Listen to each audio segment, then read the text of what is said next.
Por otra parte, yo les había pedido el domingo, les había sugerido que leyeran unos cuantos capítulos, no sé si los leyeron, del libro del profeta Ezequiel, el capítulo 37, 38 y 39. Perfecto, muy bien.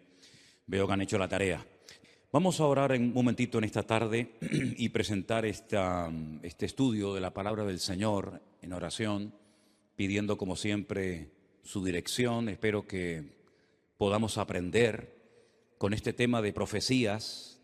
Hay que tener pues prudencia, porque aunque si bien es cierto que tenemos muchísimos detalles en la Biblia que nos informan acerca de los acontecimientos finales, hay cosas que como todavía no han sucedido, pues no podemos tal vez categóricamente afirmar que van a ser así, ¿verdad? Pero por lo menos tener una base y más o menos saber qué es lo que el Señor nos está tratando de enseñar en estos tiempos en los que estamos viviendo. Señor, te damos muchas gracias por esta oportunidad nueva que nos das de estudiar tu palabra. Te pedimos que nos des sabiduría para poder exponerla, para poder entenderla, y que tu Espíritu Santo sea el encargado de darnos la luz necesaria, la sabiduría necesaria para poder comprender estos mensajes tan importantes que tú has dejado en tu palabra para tu pueblo. Ayúdanos, Señor, y abre nuestro entendimiento. Te lo pedimos en el nombre precioso de Jesús. Amén y amén. Pedirles también, por favor, que vean la información que les he mandado en esta tarde al grupo de WhatsApp de la iglesia. Si alguien no está en el grupo, pero quiere recibir ese estudio, esa reflexión acerca de lo que representó en su día la fiesta de Purim, que se está celebrando en estos días nuevamente en Israel. Yo hace años ya di una explicación acerca de esos nombres, ¿verdad?, que aparecen a la derecha en las Biblias en hebreo y unas palabras a la izquierda, y cómo hay unas letras pequeñitas y unas letras grandes en comparación con otras, todo lo que eso representa. Y les mandé esta tarde ese artículo porque no tiene desperdicio, es muy interesante. Solamente unos pequeños detalles para despertar el interés, para que vean o para que lean, mejor dicho, ese documental o esa información. La fiesta de Purim se llevó a cabo en los días de la reina Esther, ¿verdad?, y del rey Asuero. En estos días se lee todo el libro de Esther, volviendo a recordar la historia de cómo Dios salvó del exterminio, de la destrucción a todo el pueblo de Israel. Veis que el enemigo siempre quería más y más, ¿verdad? En un principio un hermano mató a otro, pero no fue suficiente. Más adelante vemos cómo el enemigo intenta, mezclar a la raza humana con aquellos engendros espirituales, ¿verdad?, con aquellas deformaciones terribles que produjeron la ira de Dios y tuvo que finalmente mandar el diluvio. Vemos más adelante cómo el faraón no se conformaba con matar a uno, sino con matar a todos los niños. Pero en el libro de Esther lo que vemos es que el diablo quiso ir un paso más allá, y lo que puso en el corazón de un perverso llamado Amán era la exterminación, la aniquilación total del pueblo de Israel, incluido hombres, mujeres, niños, ancianos, etc. El Señor intervino de una forma milagrosa, y esa liberación, ese milagro se recuerda todos los años en una fiesta que, repito, se está celebrando en estos días y que se llama la fiesta de Purim. La palabra Purim viene de la palabra pur, que significa suerte. Purim es suertes, como se echó suerte sobre el pueblo de Israel, y el Señor, pues una vez más, protegió sobrenaturalmente a ese pueblo. Cuando se produce una matanza de los enemigos que querían destruir al pueblo de Israel, el rey Asuero, que es el marido de la reina Esther, le dice: hoy han muerto 500 hombres y los 10 hijos de Amán. ¿Tiene alguna petición más la reina? Y la reina, su esposa Esther, dice: quiero que mañana a los 10 hijos de Amán, que ya estaban muertos, los cuelguen en la horca. Y de ahí hay toda una explicación de esa palabra mañana, de cómo hay momentos en la que la reina Esther dice que se dirigía al rey Asuero incluso mencionándolo por nombre, pero hay otros momentos en los que simplemente menciona la palabra rey, dando a entender de que le hacía la petición al rey, al Señor Dios Todopoderoso, y vemos cosas muy interesantes de cómo no hace mucho tiempo atrás ahorcaron también a otras 10 personas, y ese artículo que les he mandado esta tarde, yo ya lo había leído hace años, lo conocía, de hecho, les expliqué el tema de los números, de las letras en el libro de Esther, pero quiero que lo lean porque es muy interesante y una vez más se demuestra la credibilidad de la Biblia. La Biblia es un libro matemáticamente perfecto que se adelanta en el espacio y en el tiempo, no solamente dándonos información de cosas que ocurrieron, sino de cosas que ocurrieron, pero que tienen un reflejo y una repercusión en el futuro. Y es muy interesante ese artículo y me gustaría de verdad que lo leyeran con detenimiento. Yo se lo mandé, ya digo, al grupo de WhatsApp, pero si alguien lo quiere tener y no está en el grupo, pues me das tu teléfono y yo te lo mando sin ningún problema, ¿de acuerdo? Nosotros nos vamos al libro de Ezequiel. Ezequiel era un sacerdote que había sido llevado cautivo a Babilonia. Ustedes saben que las tribus del norte que formaron un país y adoptaron el nombre Israel y decidieron que Siquén, la actual Nablus, fuera la capital del reino del norte, fue arrasado tiempo antes de que Nabucodonosor decidiera atacar las tribus del sur. Las tribus del sur, cuando hablo de las tribus del sur, me refiero a la pequeña tribu de Benjamín y a la tribu de Judá, que permanecieron un siglo y pico más en el territorio de Israel. También fueron sacadas de la tierra, fueron llevadas al cautiverio por Nabucodonosor 70 años y estas dos tribus después retornan. Y ese retorno, todo lo que hicieron, la reconstrucción del templo, de la ciudad, de las murallas, etcétera, pues se nos relata en el libro de Esdras y en el libro de Nehemías, que algunos creen que era un solo libro, no dos como tenemos nosotros en nuestras Biblias, libro de Nehemías y libro de Esther. Se creen que los dos formaban un solo tomo, un solo libro. Pero bueno, independientemente de eso, vemos que Ezequiel está en el cautiverio y él estando en Babilonia, el Señor le revela una serie de cosas acerca de su pueblo. A través de una serie de sueños, de visiones, le muestra el retorno del pueblo de Israel, cómo volverían y la ciudad de Jerusalén volvería otra vez a ser habitada, etcétera, etcétera. Pero aparte de eso, Ezequiel recibe una serie de revelaciones acerca del futuro, no para su época. Vimos el otro día, por ejemplo, el domingo, que algunas visiones, algunas profecías que recibió Daniel, las escribía, pero el Señor le decía, séllalas, porque esto no es para tu tiempo, esto es para los tiempos finales.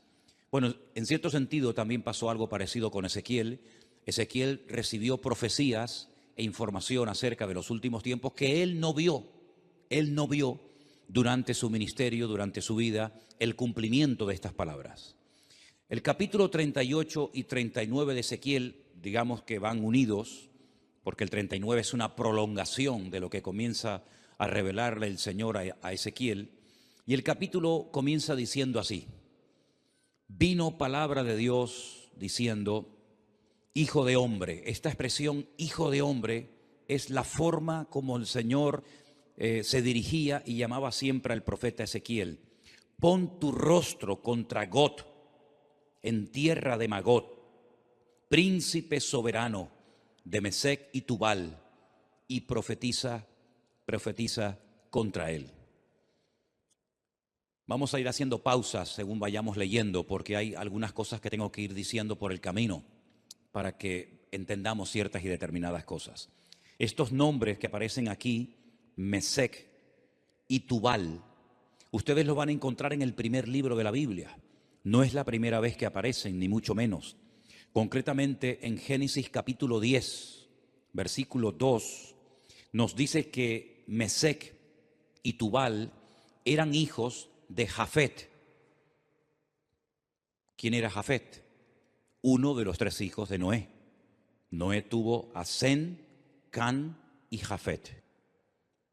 Bueno, pues Jafet tuvo una serie de hijos y uno se llamó Mesec y otro se llamó Tubal.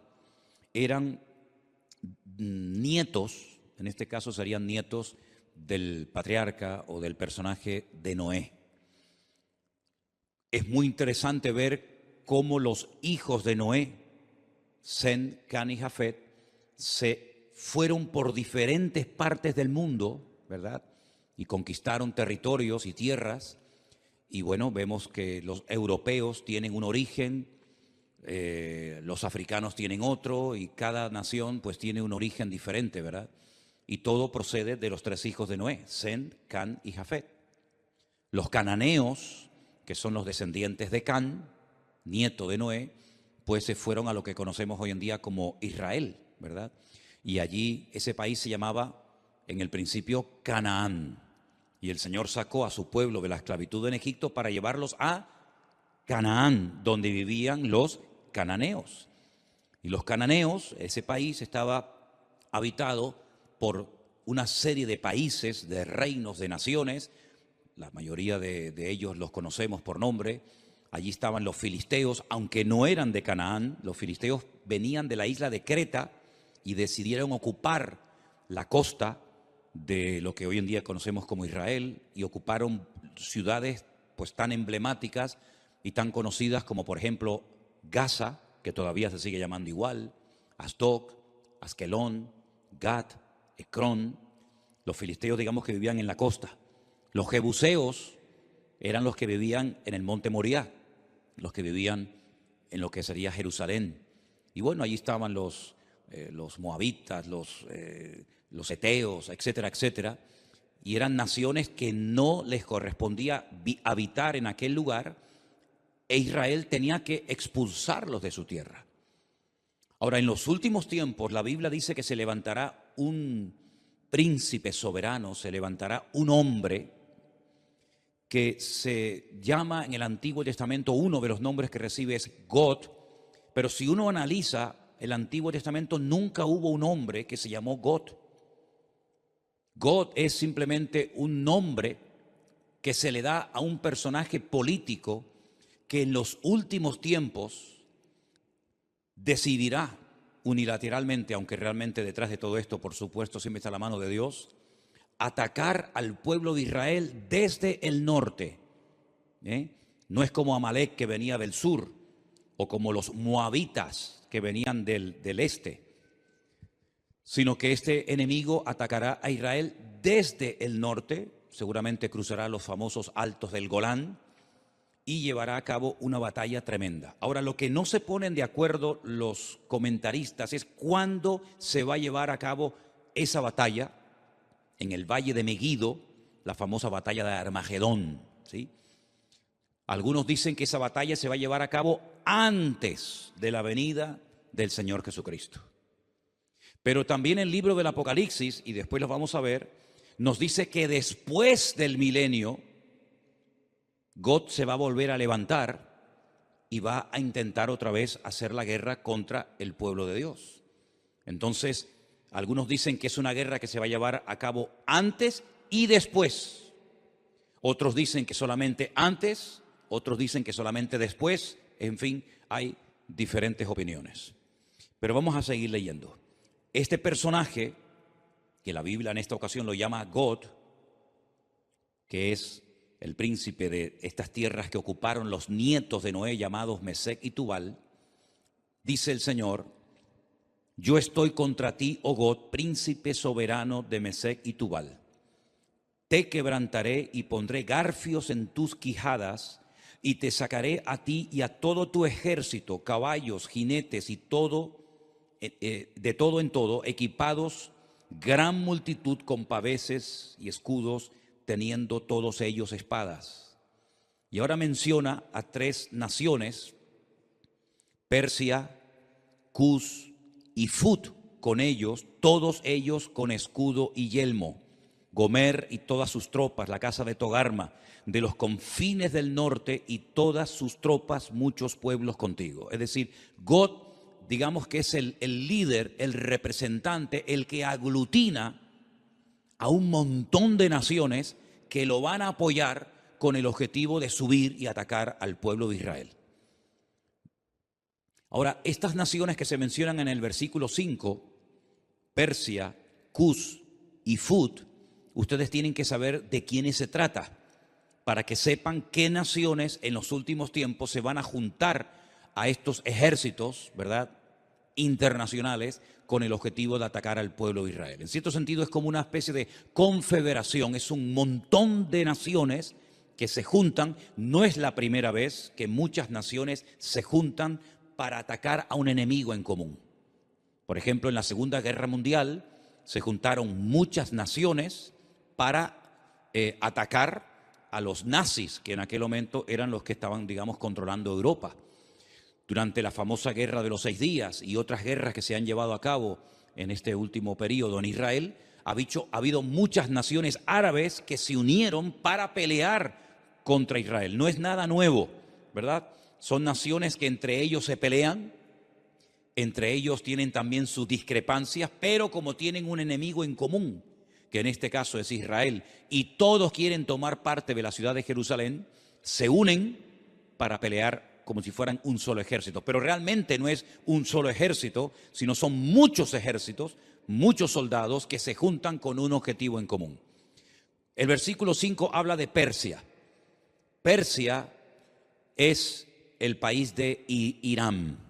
Ustedes saben que hasta el otro día a Irán se le conocía como Persia.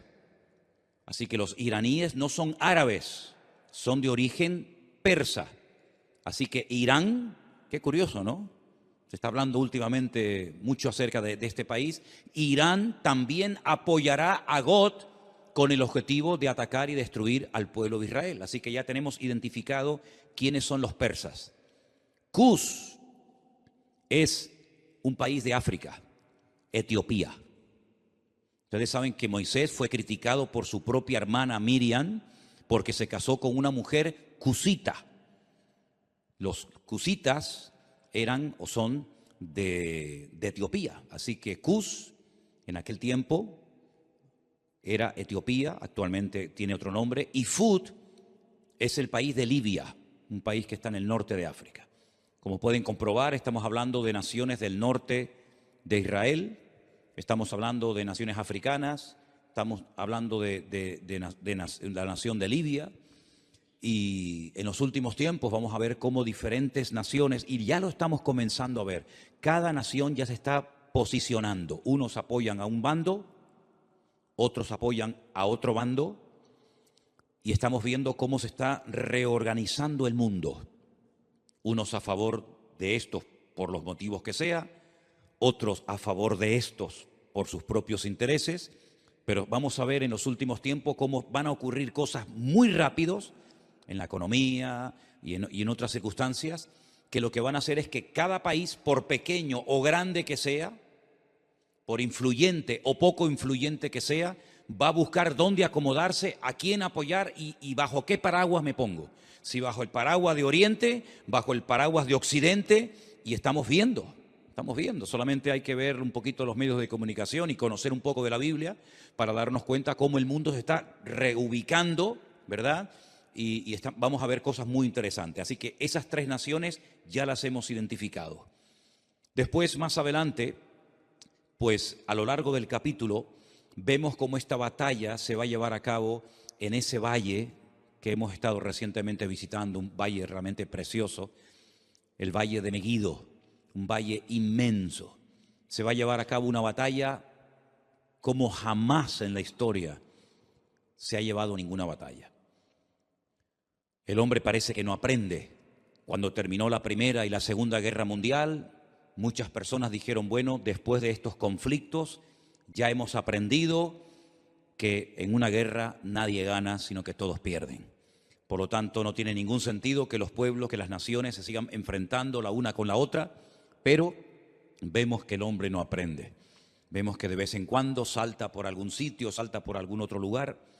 Esa batalla va a ser tan terrible, tan terrible. No vamos a leer los 2 capítulos porque ya ustedes los han leído, pero el objetivo de todo esto es que Dios va a permitir, Dios va a traer a todas estas naciones que odian al pueblo, al Estado de Israel, para que Él demuestre su poder y quede definitivamente claro de una vez por todas que Él es el Rey de Reyes y el Señor de los señores, y que a su pueblo nada ni nadie lo puede destruir.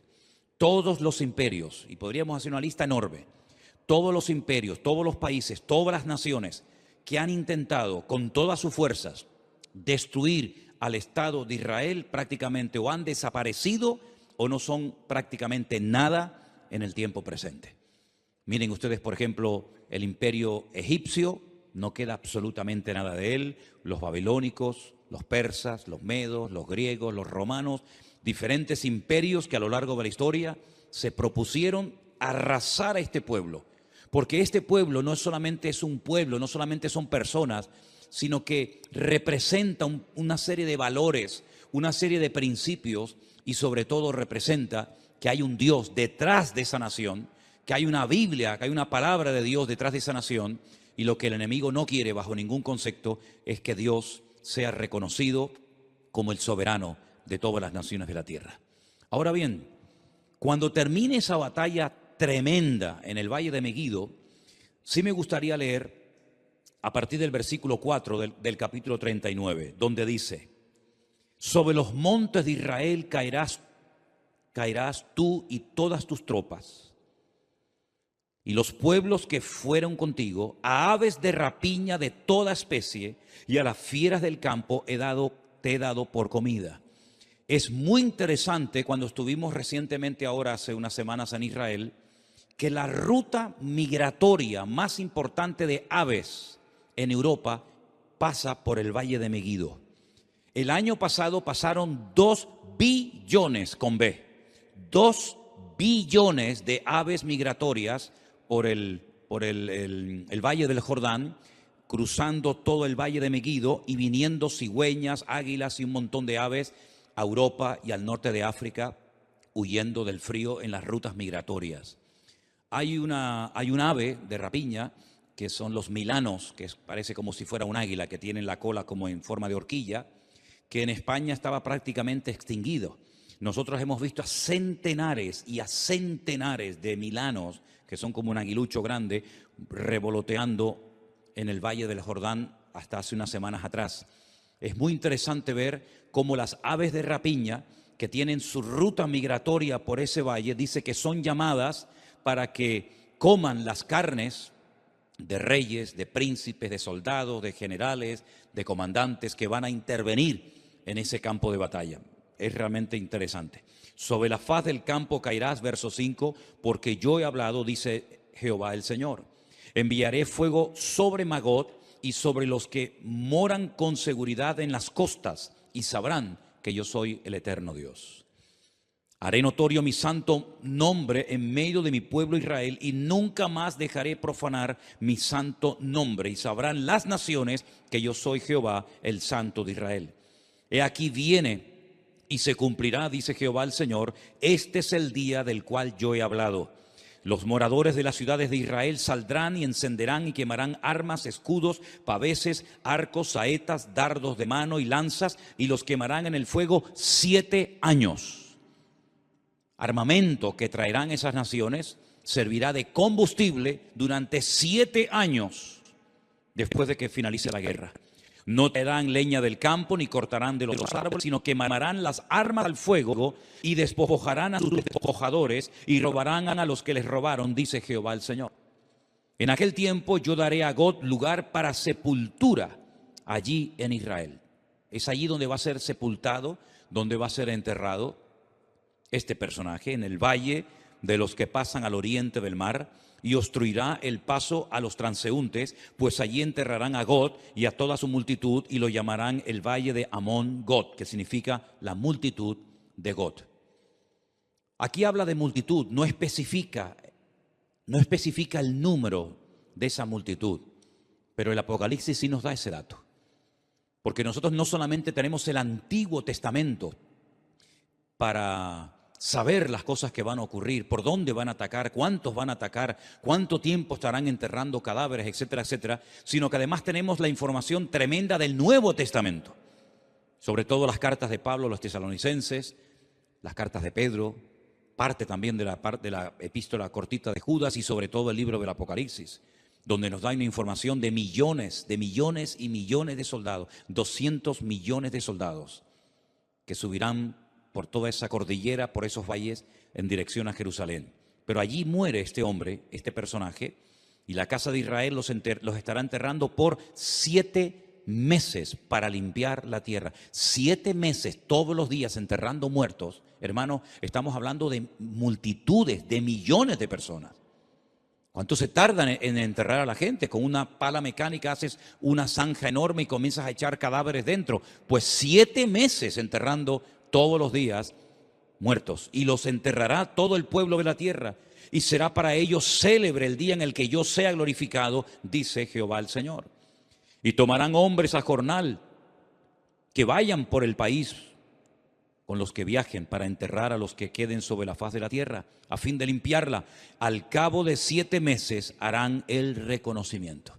7 años quemando el armamento, 7 meses enterrando cadáveres, y pasarán los que irán por el país, y el que vea los huesos de algún hombre pondrá junto a ellos una señal, hasta que los entierren los sepultureros en el valle de Amón-Gad.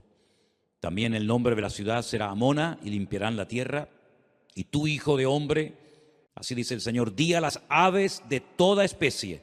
Les recuerdo, 2 billones de especies de aves pasaron el año pasado por ese valle. Di a las aves, a toda especie y a toda fiera del campo, juntaos y venid, reuníos de todas partes, a mi víctima que sacrifico para vosotros, un sacrificio grande sobre los montes de Israel, y comeréis carne y beberéis sangre. Y más adelante leemos en el verso 21, y pondré mi gloria entre las naciones, y todas las naciones verán mi juicio que habré hecho. Cuando termine esa batalla, al final de lo que llamamos o conocemos como el nombre de la gran tribulación, comenzará un período de 1000 años, que se conoce como el milenio o la era milenial del Mesías.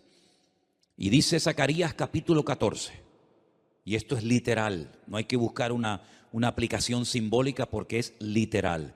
Y las naciones que hubieren sido salvas, no es que se hayan convertido, sino que se salvaron de la muerte en esta batalla tremenda, tendrán que subir todos los años a Jerusalén a celebrar la fiesta de los tabernáculos. Y la fiesta de los tabernáculos se suele celebrar generalmente entre los meses de septiembre y octubre. Y quiero que leamos literalmente el pasaje de Zacarías capítulo 14 para que vean un dato muy interesante que nos da este profeta acerca de esta batalla y acerca de las naciones que escaparán del juicio en este valle de Megiddo. En Zacarías, el capítulo 14, dice así, a partir del verso 1, he aquí el día del Señor viene, y en medio de ti serán repartidos tus despojos. Está hablando de la misma batalla, está hablando del mismo tiempo, del mismo acontecimiento, pero 2 profetas diferentes. Uno, Ezequiel en Babilonia, y ahora Zacarías. Y dice, porque yo reuniré a todas las naciones para combatir contra Jerusalén.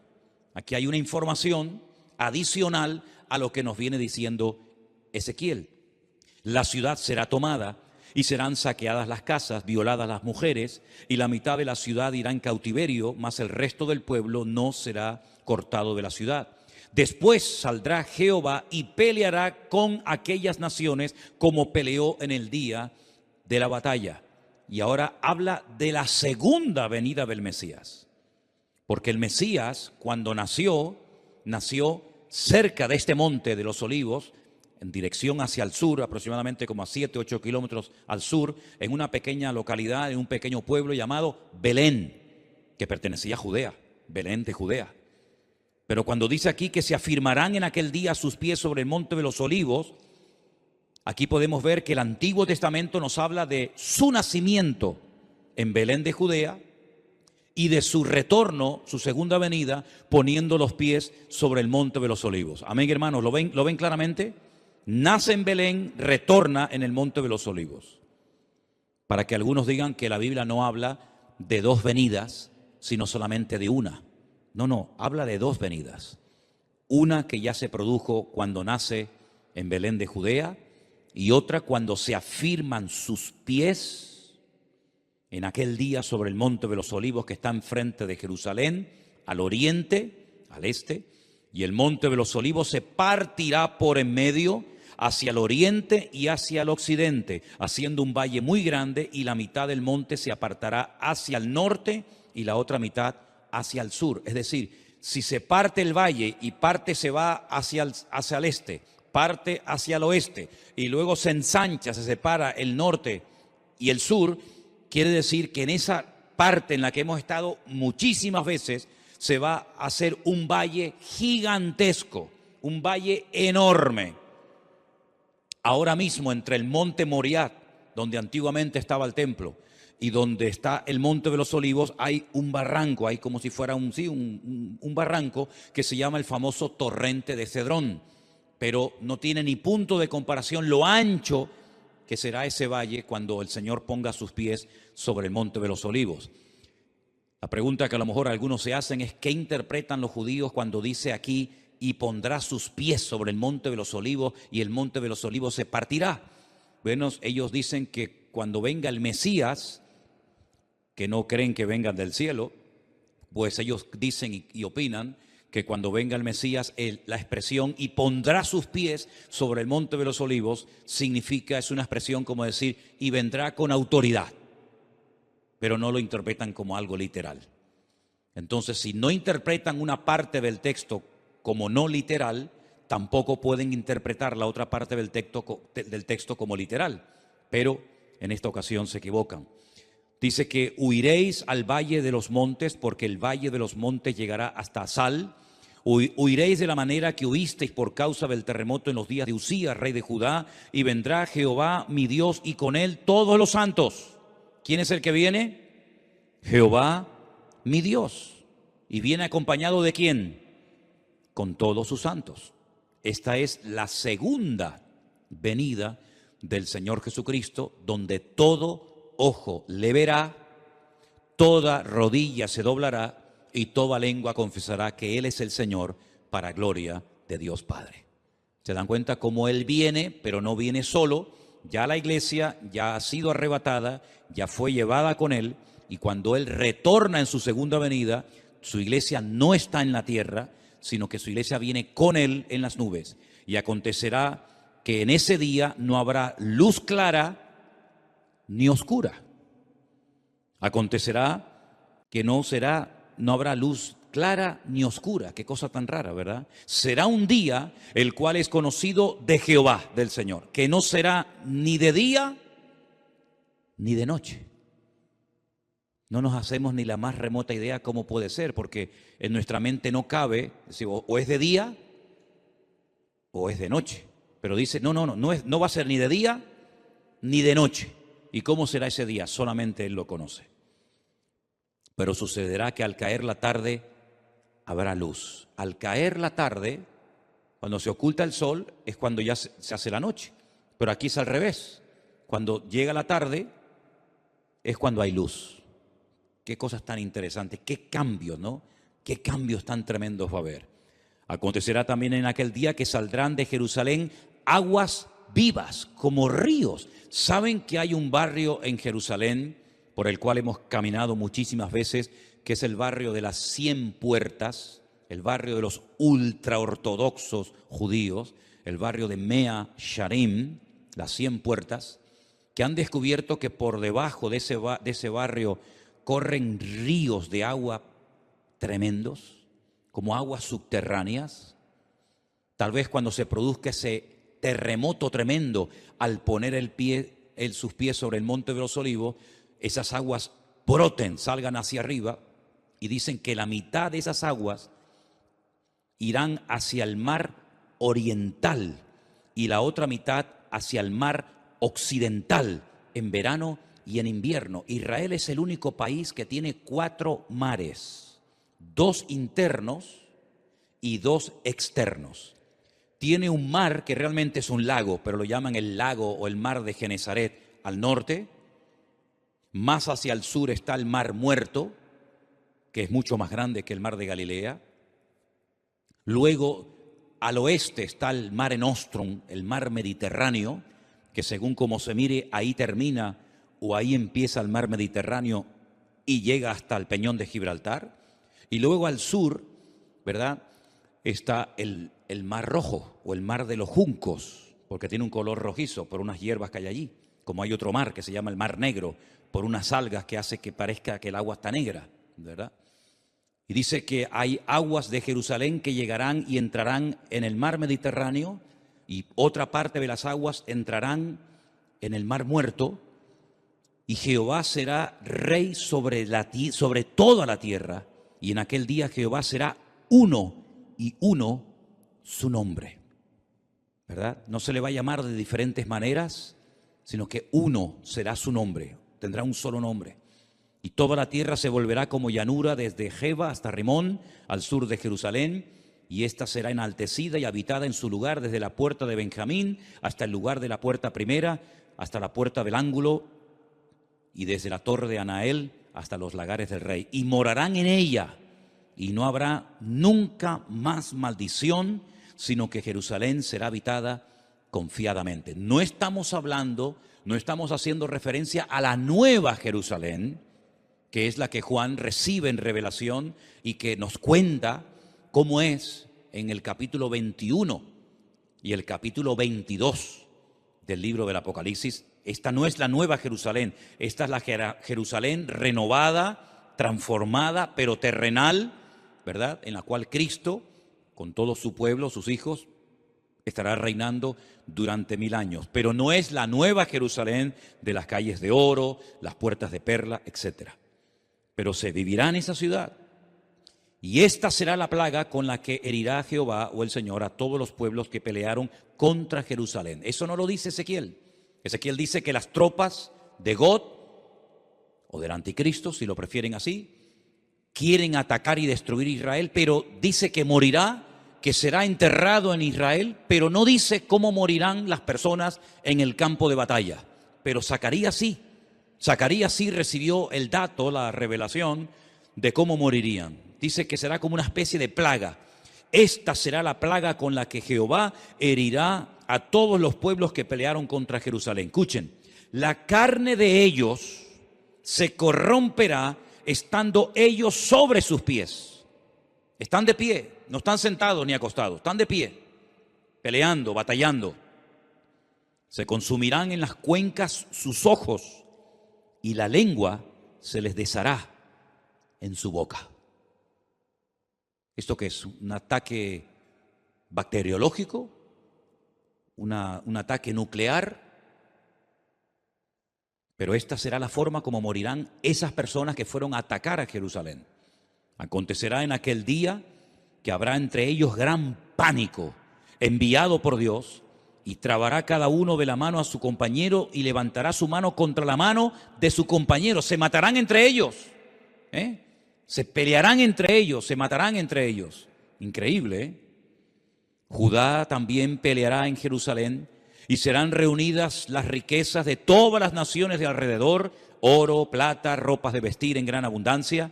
Así también será la plaga de los caballos, de los mulos, de los camellos, de los asnos y de todas las bestias que estuvieren en aquellos campamentos. Todos los que sobrevivieren de las naciones que vinieron contra Jerusalén, aquí hay un dato muy importante, subirán de año en año para adorar al Rey, a Jehová de los ejércitos, a celebrar la fiesta de los tabernáculos. Todos los años tendrán que subir. ¿Por qué la fiesta de los tabernáculos y no otra fiesta? Porque las 3 fiestas de obligatorio cumplimiento que recibió el pueblo de Israel, que son Pascua, Pentecostés o Shavuot y la fiesta de los tabernáculos, las 2 primeras ya tuvieron un cumplimiento profético en la vida del Señor Jesucristo. Dice Pablo, Él es nuestra Pascua.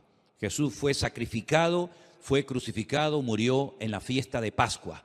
El cordero que se mataba, al cual no se le podía partir ningún hueso en la fiesta de la Pascua, tipifica, representa al Cordero de Dios que quita el pecado del mundo, que es nuestro Señor Jesucristo.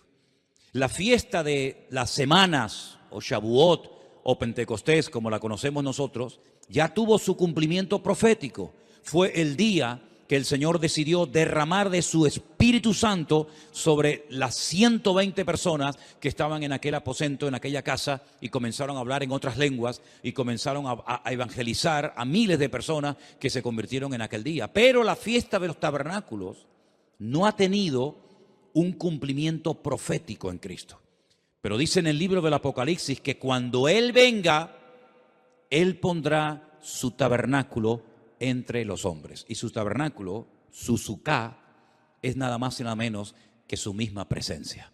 Él nació en la fiesta de los tabernáculos y Él exigirá que en la fiesta de los tabernáculos todas las naciones que hubieren sido salvas tienen que subir de año en año a Jerusalén, adorar al Rey, a Jehová de los ejércitos, y el que no suba, dice la Biblia en el verso 17, no vendrá sobre ellos lluvia. ¿Qué les parece?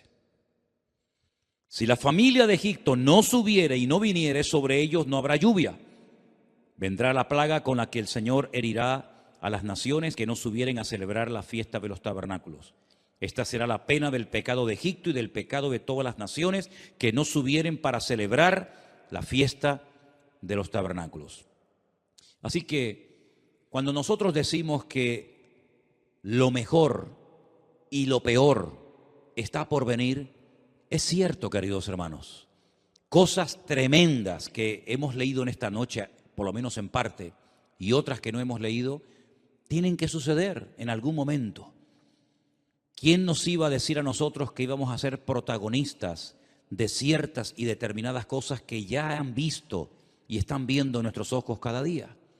Yo les recuerdo que hace 2 años, solamente 2 años, no se hubiera podido celebrar aquí este culto, porque estábamos todos confinados, encerrados en nuestras casas. Y esa experiencia, que para algunos era una locura y un disparate, que todas las naciones de la tierra, que todos los cristianos del mundo, que todas las iglesias, igual da de la denominación a la que sean, tendrían que cerrar las puertas durante algunas semanas o meses, ya en nosotros es un hecho que ya sabemos que pasó, porque también lo vivimos en carne propia. ¿Y quién nos iba a decir a nosotros lo que estamos viendo en televisión en estos días? ¿Verdad? Parece como decir, ¿pero qué es lo que ha pasado?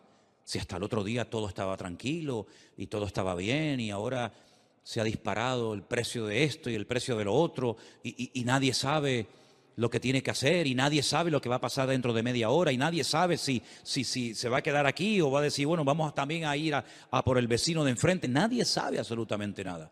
Hay un temor, ¿verdad? Hay una inseguridad y dice la Biblia que en los últimos tiempos habría angustia en las gentes, habría temor, habría miedo, pero en nosotros los cristianos, los que hemos creído, no pueden aflorar, no pueden manifestarse esas actitudes, sino más bien todo lo contrario. Dice, erguíos y levantad vuestras cabezas, porque vuestra redención está a las puertas. Y todo esto es la señal de que todo lo que está escrito en la palabra, que hemos leído y predicado durante años y años, pues llegará el momento que, si el Señor lo permite, lo vamos a poder contemplar y lo vamos a poder mirar con nuestros propios ojos. ¿Cuál debería ser entonces la postura de nosotros hoy en día ante lo que está ocurriendo y lo que va a venir, que es muchísimo peor que lo que estamos comenzando a ver? Bueno, pues yo quisiera recordarles que en esta mañana, no sé si lo vieron, en el devocional yo leía una porción que Pablo escribió a los hermanos de la iglesia de los Filipenses, y quiero volver a leer el pasaje que yo en esta mañana les leía, porque aquí encontramos instrucciones acerca de cómo tenemos que comportarnos y actuar en este tiempo final. Filipenses capítulo 4, versículo 4 dice, regocijaos en el Señor siempre. Dígalo conmigo, regocijaos en el Señor siempre. No solamente cuando hay dinero y abundancia de trabajo y salud y juventud no, siempre. Ahora, si uno se pregunta en qué momento de la vida se encontraba el autor de esta carta, de estas palabras, pues humanamente hablando, en el peor momento de su vida. Ya era una persona avanzada en edad, una persona que había sufrido muchísimo por la causa del Evangelio y estaba preso en Roma, probablemente a punto de morir.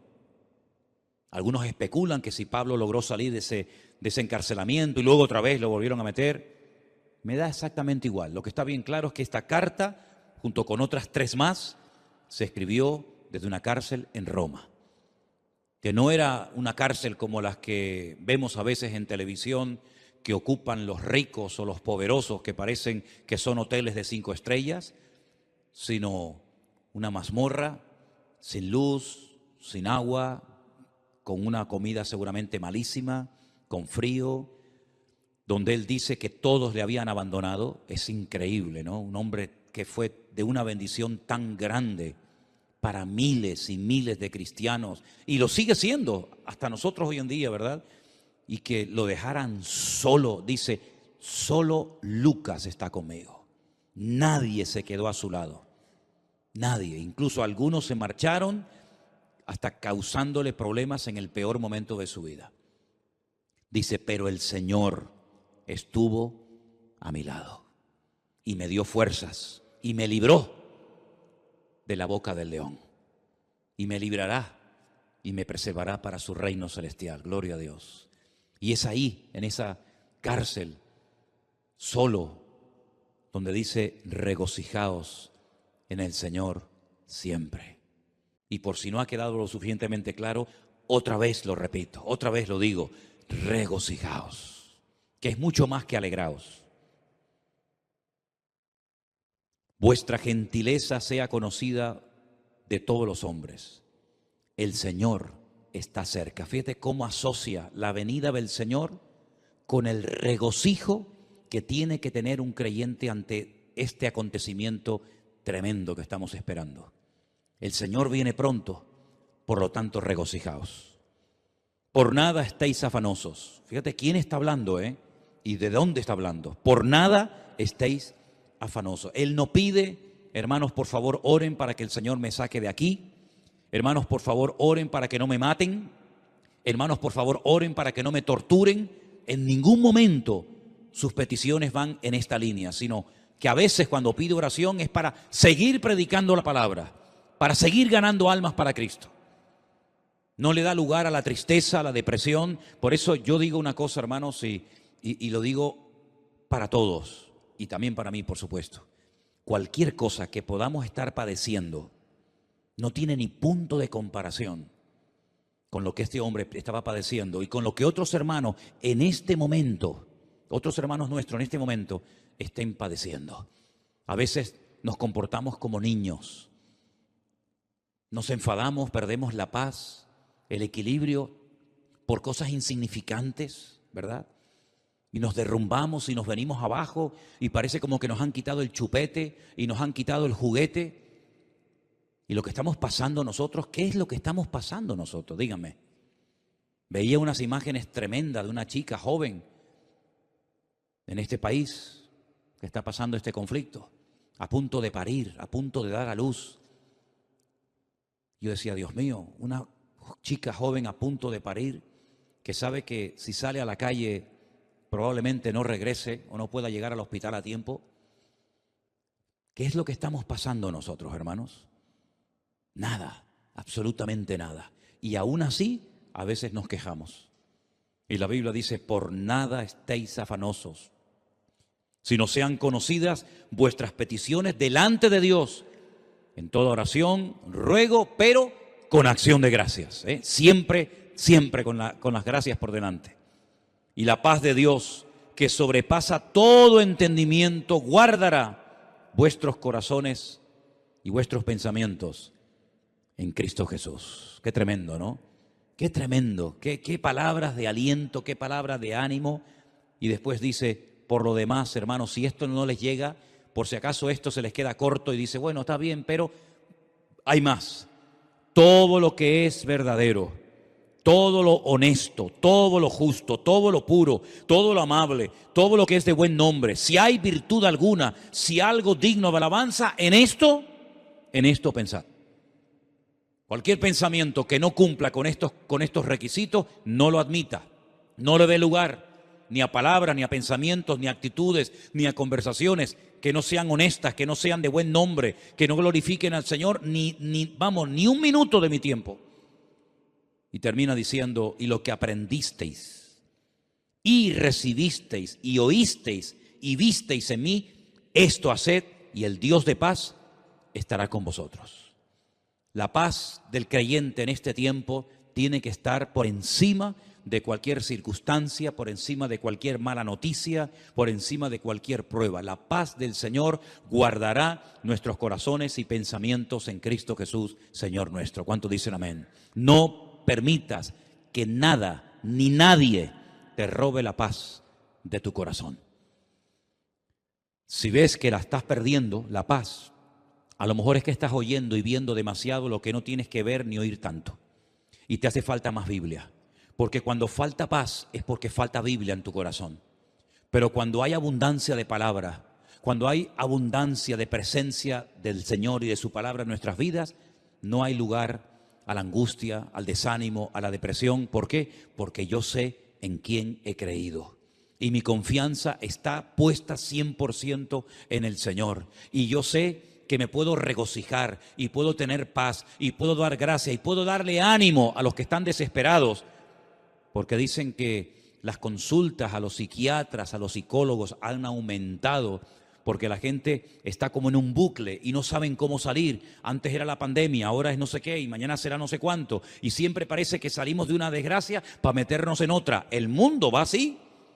Pero sin embargo nosotros los cristianos podemos cada mañana levantarnos y decir, Señor, es verdad, no tengo tanto dinero como tenía tiempo atrás. No tengo tal vez el trabajo que me gustaría tener. No tengo esto, no tengo lo otro, pero te tengo a ti.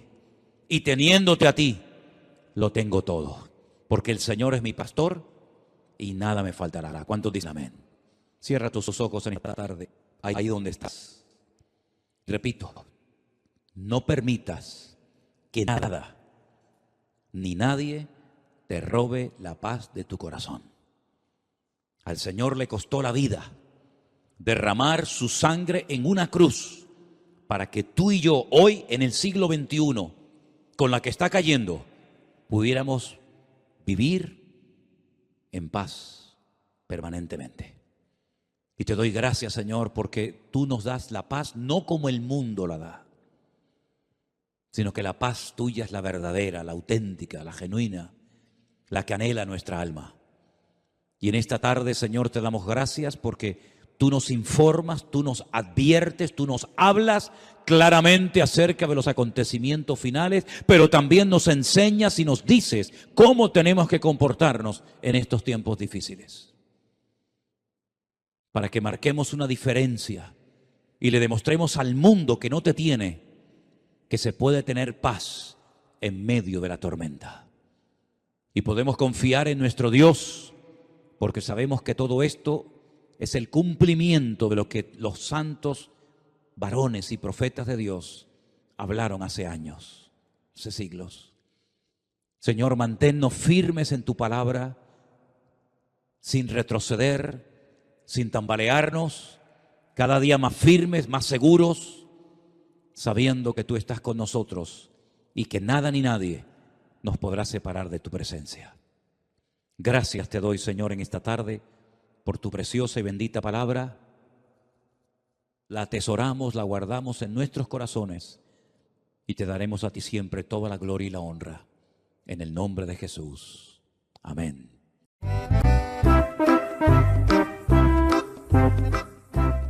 Personas sensibles, las personas abiertas a todo, que todo vale y todo es bonito, son las personas, son los candidatos perfectos para que en los últimos tiempos, en un momento determinado, puedan ser utilizados por el mismo diablo sin darse cuenta. Fijaros que incluso ha habido personas con una gran comunión, con una gran relación con el Señor, que en un momento determinado hasta el diablo los usó y no se habían dado cuenta. Una de las personas que más cerca vivió del Señor durante su ministerio terrenal fue sin lugar a dudas el apóstol Pedro. Pedro fue un hombre que vivió muy cerca del Señor. Fue uno de sus discípulos, fue uno de sus hombres de confianza, junto con otros. La Biblia nos enseña que cuando Jesús comenzó a abrir su corazón y a dar unas pinceladas acerca del horizonte profético, acerca de lo que iba a venir, el apóstol Pedro, confundiendo esa sensibilidad o ese deseo de que no vengan cosas malas, entre comillas, le anima y le aconseja al Señor de que no vaya a Jerusalén y que no se deje matar. Y él piensa que está haciendo algo bueno, diciéndole, no subas, Señor. ¿Por qué te tienes que ir a Jerusalén a exponerte a la muerte? Y el Señor Jesucristo dice que lo reprendió. Y es a la única persona que el Señor le dice en esta tierra, apártate de mí, Satanás, porque no pones la mira en lo de arriba, sino en lo de abajo. Y esa es una de las características de las personas que no han madurado, que no han crecido, que no han echado raíces profundas en el Señor, que siempre están mirando como la gallina hacia abajo, hacia lo que hay o hacia lo que no hay, hacia lo que nos dicen o nos dejan de decir, hacia lo que tenemos o no tenemos. Sin embargo, el hombre espiritual, el apóstol Pablo lo describe como un hombre que está en las alturas, sentado en los lugares celestiales con Cristo Jesús. Y no mira de abajo hacia arriba, sino de arriba hacia abajo. Eso fue lo que el Señor le enseñó a Abraham. Cuando le decía sal y mira, ese término sal y mira significa mirar de arriba hacia abajo. Y eso es lo que el Señor quiere que tengamos en nuestra vida, una visión distinta, una visión diferente, una interpretación diferente de las circunstancias que nos están rodeando.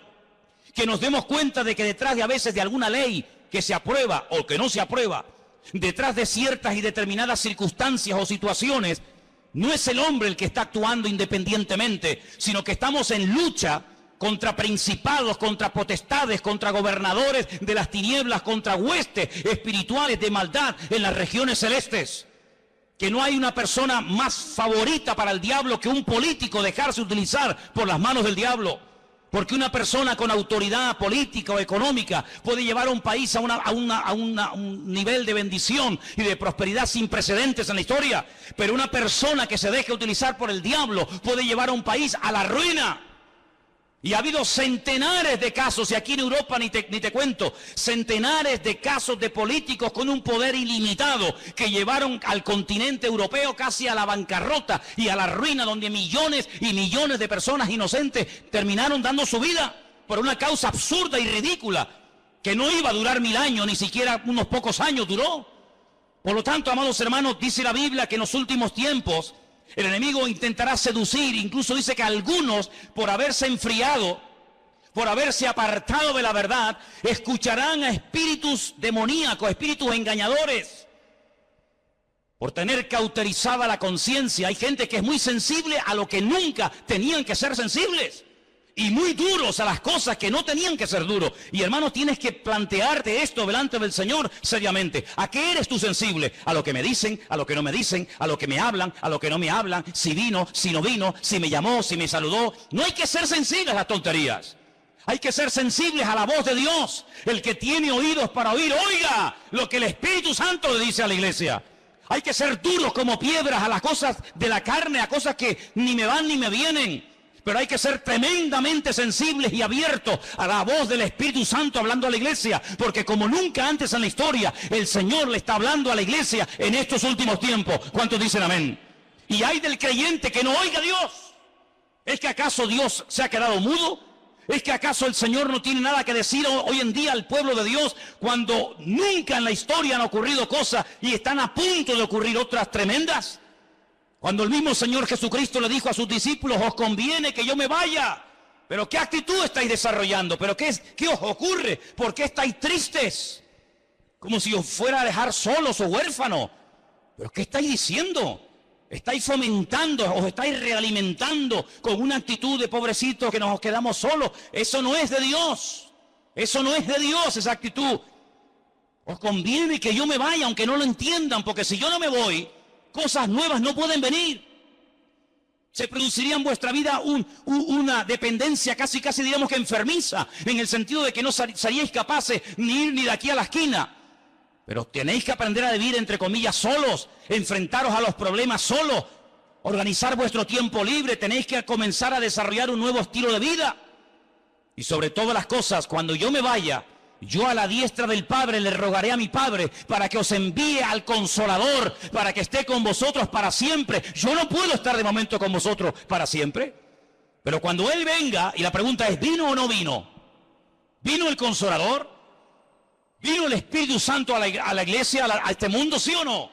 Pues dice, Él tomará de lo mío y Él os lo hará saber. Las cosas que han de venir, Él te las va a susurrar al oído. Porque dice la Biblia que las cosas ocultas, pues ahí están ocultas, pero las cosas reveladas son para nosotros, sus siervos, los que creemos en Él y le honramos con todo el corazón. ¿Cuántos dicen amén? Así que para nosotros la Biblia no es como para el mundo un libro más, papel y tinta, muy interesante, sino que para nosotros la Biblia es un libro vivo a través del cual Dios nos habla, pero esta palabra, esta letra negra en hojas blancas, tiene que cobrar vida cuando viene el Espíritu que la inspiró. Y entonces Él nos recuerda las cosas, Él nos ilumina el camino, Él toma de Cristo y lo glorifica en nuestra vida. A eso tenemos que ser sensibles. Pero si entramos en un círculo de religiosidad, si no hay una renovación espiritual, si no hay un crecimiento, si hay una vida rutinaria, monótona, tú no te vas a enterar de nada. Pero dice la palabra del Señor que no solamente tenemos que acordarnos de su palabra, fijaros en el versículo 4, dice, acordaos de la ley de Moisés. En otras palabras, hay que echar un ojo al pasado, a lo que se dijo, a lo que se escribió, a lo que se profetizó, a lo que se reveló, pero también dice en el versículo 5, pero yo os envío al profeta Elías. Es decir, con un ojo miramos atrás a lo escrito y con un ojo miramos adelante a lo que está a punto de cumplirse. Hay gente que solamente mira atrás, hay gente que solamente mira al pasado. Incluso algunos cuando van a dar algún testimonio, te cuentan un testimonio de hace 10 años. Que está bien, gloria a Dios, lo que el Señor hizo en tu vida hace 10 años. Me parece muy bonito. Pero ¿y hoy? ¿Hoy? ¿Tienes algo nuevo que contar? O cuando te pida un testimonio vas a subir aquí y me vas a contar cómo te convertiste y cómo Dios te sanó y cómo Dios te liberó hace 40 años. Y ahora ya tienes 40 años más y no hay novedad, no hay renuevo en tu vida. No, mirar atrás a lo que se escribió, mirar a mi siervo, mirar a las profecías, pero no se olviden que también hay que mirar adelante, a lo que viene. ¿Cuántos dicen amén? Y nosotros vamos a ser una generación que vamos a ver cosas que ninguna generación de la historia vio. Porque la Biblia dice que las cosas que ninguno vio, las cosas que ninguno oyó, son las que las verán y las experimentarán aquellas personas que aman al Señor. ¿Pero en qué estás metido tú? ¿Estudias la palabra? ¿Le preguntas cosas al Señor? ¿Le pides detalles? ¿Le pides información al Señor? Hermanos, cuando se captura a un soldado enemigo, se le interroga, se le saca información. ¿Dónde están los aviones? Dime, ¿dónde están las tropas? ¿Por dónde van a atacar? ¿Cuántos sois? ¿Cómo se llaman vuestros generales? ¿Qué planes tenéis? ¿Qué proyectos tenéis? ¿Qué día pensabais atacar? ¿Por tierra, por mar, por aire? Se le saca información. Nosotros tenemos la mejor fuente de información que jamás ser humano podría tener en esta vida, y es la fuente genuina, la fuente verdadera, y es la fuente de nuestro Dios, el que nos revela la verdad, el que nos muestra el camino. Lámpara es a mis pies tu palabra y lumbrera mi camino.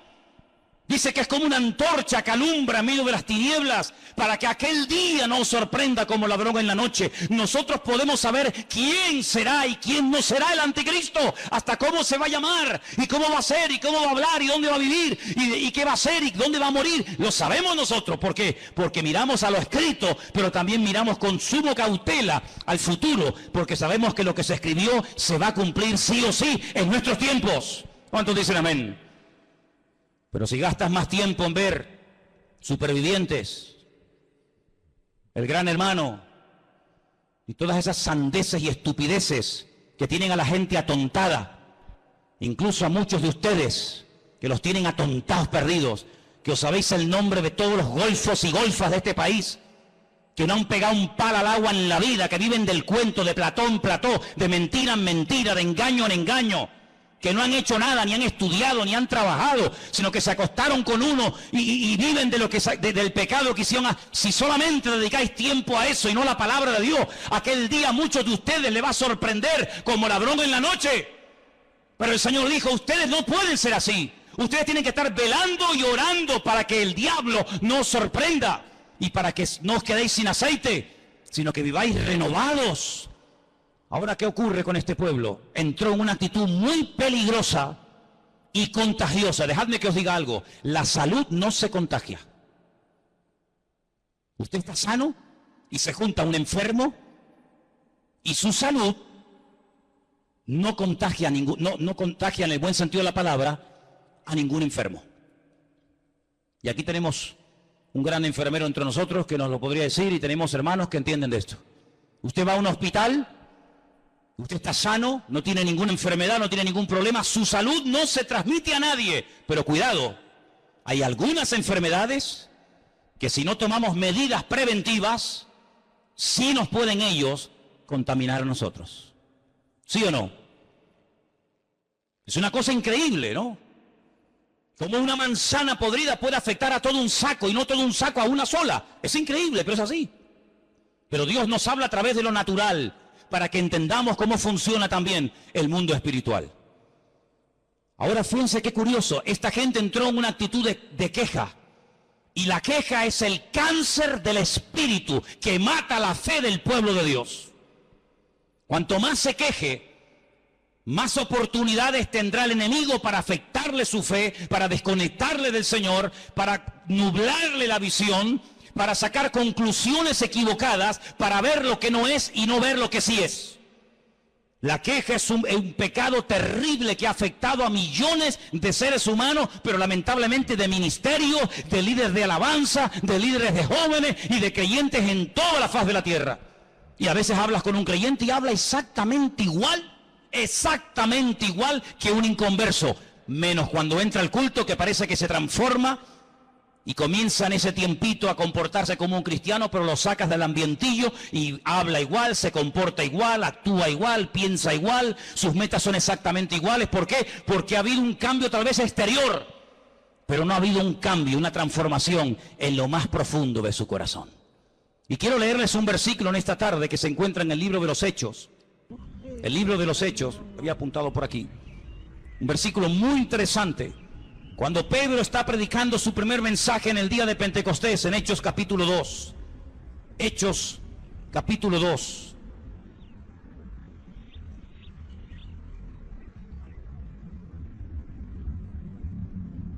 ¿Lo tienen, hermanos?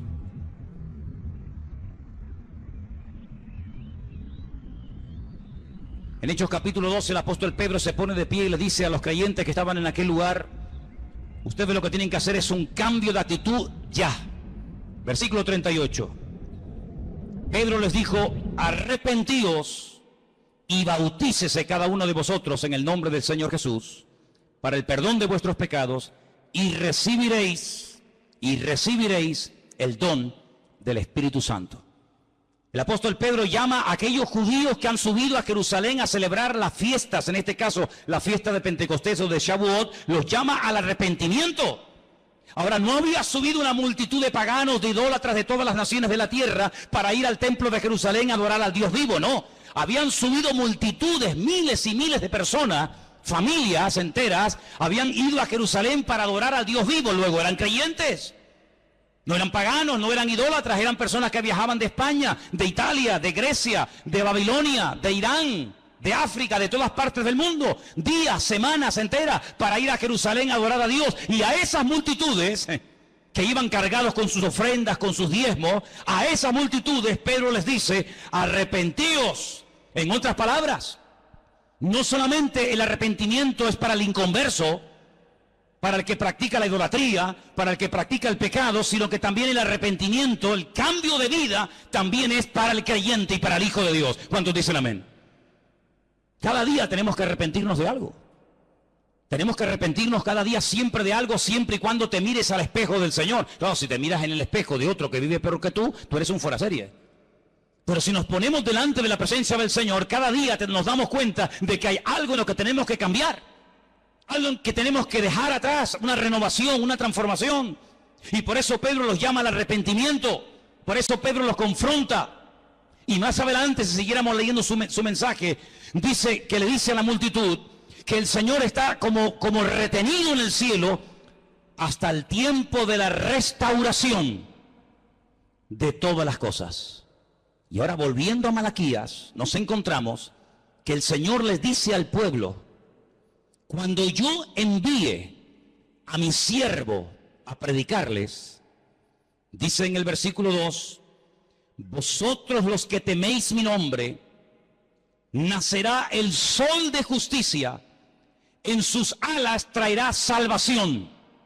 Esa palabra es la palabra marpé, que viene de un verbo hebreo que es rafá, que significa curación o sanidad. Así que realmente, más que salvación, porque la salvación no la tiene que traer el Señor porque ya está aquí, ya hemos sido salvos por medio de la fe, dice la Biblia, pero cuando el Señor viene, dice que viene a traer sanidad, viene a traer restauración.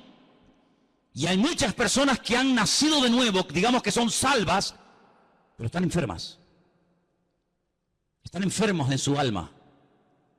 Por eso no pueden alabar a Dios, aunque sean cristianos. No pueden alabar a Dios, porque su alma está encarcelada. Y esa es una sensación que David experimentó un tiempo de su vida, no siempre, pero un tiempo de su vida. Él llegó a escribir en uno de sus muchos salmos: Señor, saca mi alma de la cárcel para que pueda alabar tu nombre. El rey David, el dulce cantor de Israel, el hombre más cerca del corazón de Dios, le pide a Dios: saca mi alma de la cárcel porque no te puedo alabar. Devuélveme el gozo de la salvación, que lo tuve pero lo he perdido. Renueva en mí un espíritu noble, un espíritu recto. Y cuando hagas esa obra transformadora en mi vida, cuando restaures mi alma, entonces los inconversos te conocerán y podré publicar las virtudes de aquel Dios que me llamó y me transformó. Hay tanta gente enferma en las iglesias, tanta gente enferma de recuerdos, personas que sufrieron una herida hace montones de años y no se dejaron sanar. Personas que en la intimidad viven como inconversos y se llaman cristianos. Le dijo una vez el Señor a través de su siervo a una de las iglesias del Apocalipsis: tenéis nombre de que vivís y estáis muertos. Usaban un nombre que no hacía referencia a la situación real de la congregación y a la situación real de su vida. ¿Cómo se sabe si usted está vivo realmente? Primero, hay un deseo tremendo de alabar a Dios constante y permanentemente, ¿sí o no? ¿No se acuerda usted cuando comenzó a conquistar a su mujer? ¿Eras tan seco como eres hoy en día? ¿Eres tan antipático como a veces eres? ¿O tan frío, o tan no sé qué? ¿A que no? Ay, amigo. Le voy a pedir un día a las hermanas que traigan las poesías que tu marido te escribía antes de casarte contigo. Elena guarda todas las cartas, ni se te ocurra traer una, ¿eh? Elena tiene montañas de cartas que yo le escribía desde el ejército cuando estaba. Las cosas que uno decía para conquistar a esa mujer, ¿verdad? Uno no sé de dónde sacaba ese ramalazo de Gustavo Adolfo Bécquer. No sé de dónde sacaba uno eso. Después ya se acabó todo eso. Se acabó todo eso. Qué tremendo, ¿no? Pues eso es la primera característica de un cristiano que está vivo, que tiene ganas de alabar a Dios, porque está enamorado de ese Dios que le ha transformado la vida. Cuando un creyente no alaba a Dios, está enfermo. Está enfermo. Si usted no tiene ganas de alabar a Dios, tu amor hacia Él se ha apagado. Si tú ya no tienes ganas de decirle nada a tu esposa o a tu marido, es que tú ya no lo amas como al principio. Ya para ti el vivir o el convivir con él ya es como una especie de, bueno, esto es lo que hay. Sin embargo, en la Biblia nos llama a una renovación constante y permanente. Vivir con un hombre, vivir con una mujer a la cual no amas y del cual no estás enamorado, tiene que ser una tortura. Hasta asco te tiene que dar que te ponga la mano encima. Estar al lado de un hombre, dormir al lado de un hombre y de una mujer que no amas cuando tu corazón no está con ella o cuando tu corazón no está con él, tiene que ser una tortura terrible. No ves la hora de salir de esa casa. Siempre hay algo que te atrae más que estar en casa. ¿Por qué? Porque no quieres estar con ese hombre, porque no quieres estar con esa persona. Cualquier cosa te atrae. Sin embargo, cuando estás enamorado de él o de ella, ay amigo, las horas son segundos, ¿a que sí? Pero cuando no hay amor, los segundos te parecen eternidad. Eso es lo que pasa con el Señor. Lo segundo que pasa cuando uno está enamorado del Señor es que le quiere hablar a todo el mundo de lo que tú tienes. al amigo, al vecino, al compañero de trabajo, al primo, al cuñado, al de arriba, al de abajo, a todo el mundo. ¿Por qué? Porque quieres como que todo el mundo ame y sirva al Señor como tú lo estás haciendo. Pero cuando una persona no le habla a nadie del Señor, es porque no está orgulloso y no quiere presumir del Señor que tiene. ¿No tienes nada que decir? ¿Qué le voy a contar yo a mi vecino de Dios si yo ni siquiera le conozco? ¿Qué le voy yo a hablar a mi vecino del amor a Dios cuando yo ya ni le amo tanto, ni le alabo, ni le adoro? Es otra característica. Y podríamos hablar de muchas. Por eso el Señor le dice, mira, lo que a ustedes hace falta es una renovación espiritual. Y entonces dice que les enviaría al profeta Elías. Y ahí se produciría una restauración en el seno de la familia. Lean conmigo el versículo 5. 4:5 de Malaquías. He aquí, yo os envío al profeta, ¿qué dice? Elías, antes de que venga el día del Señor grande y terrible. ¿Saben que hasta el día de hoy Israel está esperando a Elías? En todas las sinagogas del mundo, en todas. Hay una silla muy bonita, enorme, en la cual nadie se sienta. Algunas veces la forran hasta con plástico para que no se eche a perder, ni se manche, ni se ensucie. Y cuando preguntas, esta silla tan grande, tan diferente a todas las demás, ¿esto qué es? Te dicen, esta es la silla donde se sentará el profeta Elías cuando venga. Y dice la Biblia que una de las cosas que haría Elías sería hacer volver el corazón de los padres hacia los hijos y el corazón de los hijos hacia los padres. Esa es una reconciliación de generaciones. Una reconciliación entre el pasado y el presente. Una reconciliación en la familia. Qué triste cuando a veces se han dividido iglesias y unos miembros de una familia están en una congregación y otros miembros de la misma familia están en otra congregación. Y salen el domingo de la casa y unos se van con papá a un culto y otros se van con mamá o con el primo, con el tío, yo qué sé, se van a otra iglesia. ¡Qué terrible! Qué terrible que ni siquiera son capaces los miembros de una misma familia ir a un mismo lugar a alabar al Señor. El Evangelio, en vez de unirlos, los ha separado. El Evangelio, en vez de poner amor entre ellos, ha puesto un distanciamiento que aunque viven bajo el mismo techo y comen en la misma cama, o en la misma mesa y duermen en la misma cama, hay un abismo entre ellos. Y el Señor sabe que una familia dividida es una familia que no tiene nada que aportar a una congregación. Porque nosotros somos en la iglesia un conjunto de familias que no venimos aquí solamente a recibir, sino venimos a dar. ¿Pero a dar qué? Si no tenemos nada para dar, ¿qué es lo que vamos a dar? Por eso, qué gran diferencia entre la filosofía de vida del judío en el tiempo del templo y la filosofía de vida de los creyentes hoy en día en esta era del Evangelio de la Gracia. El judío iba al templo a dar, el judío viajaba días, semanas para ir al templo a dar, para ir al templo a adorar. El creyente viene al templo generalmente para recibir, a ver de qué nos va a predicar hoy el pastor. A ver quién va a predicar hoy, a ver cómo está el culto hoy. Y entonces depende de cómo ha ido el culto, depende de cómo ha ido el mensaje, te afectará para bien o para mal el resto de la semana. Y eso es algo que tenemos que corregir inmediatamente. ¿A ti qué más te da quién predique o quién no predique el domingo? Y si predicó bien o predicó mal. Nosotros no venimos para ver a un hombre, nosotros no venimos para escuchar a una persona, nosotros venimos para traerle alabanza, para traerle gloria, para traerle todo lo que tengo en mi vida a nuestro Dios. Y si todos viniéramos para dar, no nos preocuparía ningún detalle que no haya salido como nosotros creíamos que tenía que haber salido, porque no vinimos a eso, no vinimos a cuestionar, vinimos a dar honra y alabanza al Señor. ¿Cuántos dicen amén? Algunos dirán, bueno, esto que vas a decir ahora no es aplicable. Ya vas a ver que sí, es muy aplicable. El Señor un día se paró, dice, para ver cómo la gente venía al templo a ofrendar. Y al final de todo se reúne con sus discípulos y les revela algo tremendo. Y les dice, ¿sabéis? La cantidad de gente que ha pasado por el alfolí trayendo sus ofrendas y sus diezmos, ¿sabéis? De toda la multitud, ¿quién ha dado más? Los discípulos no contestaron, tal vez tuvieron miedo de dar una respuesta equivocada. El Señor le dijo, esta mujer. Esta, la viuda, que ni siquiera la Biblia nos dice cómo se llamaba. Esta es la que más ha dado.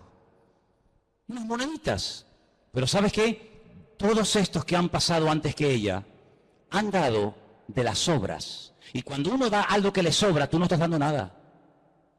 Si tú tienes ropa que ya no usas en tu casa y la das al rastro, tú no estás dando nada, tú te estás desprendiendo de lo que ya no te gusta ni lo que ya no quieres usar.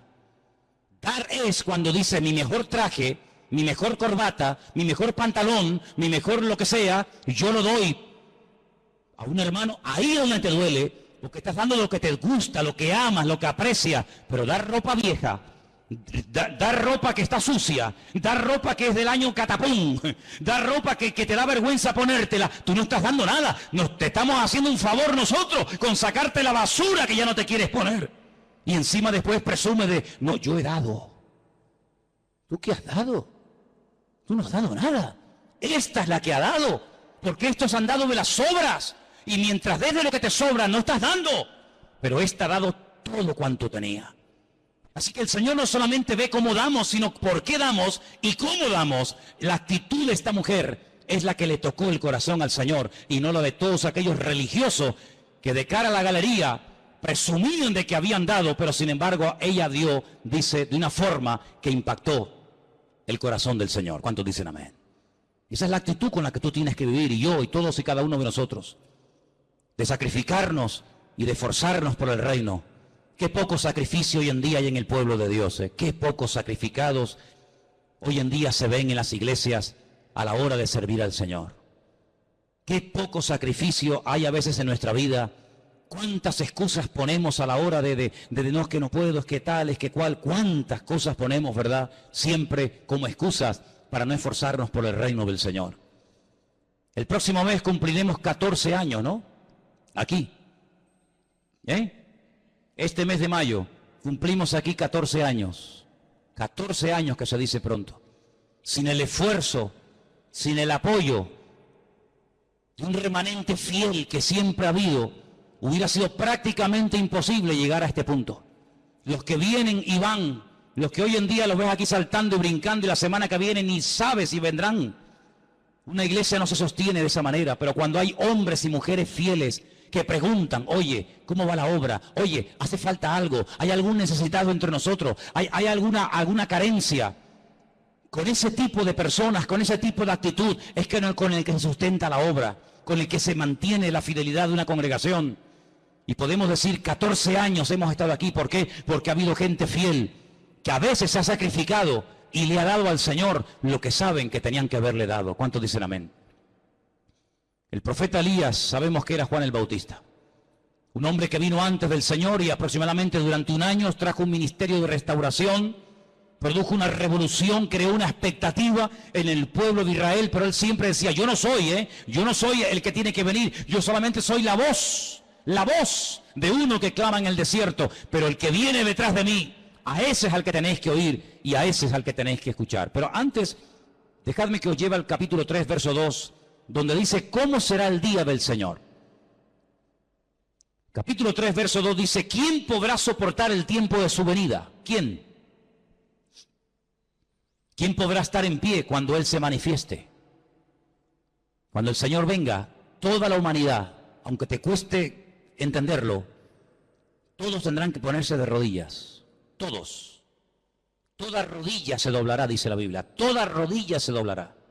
Por eso dice aquí, ¿quién podrá estar en pie cuando Él se manifieste?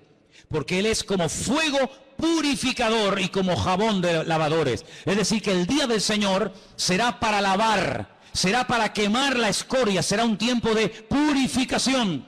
Pero al mismo tiempo, la venida del Señor, el día del Señor, en el capítulo 3, verso 17, dice lo siguiente para nosotros. Serán para mí un especial tesoro. Ha dicho el Señor de los ejércitos, en el día en el que yo actúe, los perdonaré como el hombre que perdona a su hijo que le sirve. Es decir, para uno será fuego devorador, fuego consumidor, pero para otro será el mejor día del mundo cuando el Señor venga con su presencia. Porque dejadme que os diga algo, en la primera venida el Señor lo hizo al revés. Es una cosa curiosa. En la primera venida el Señor no quitó el pecado.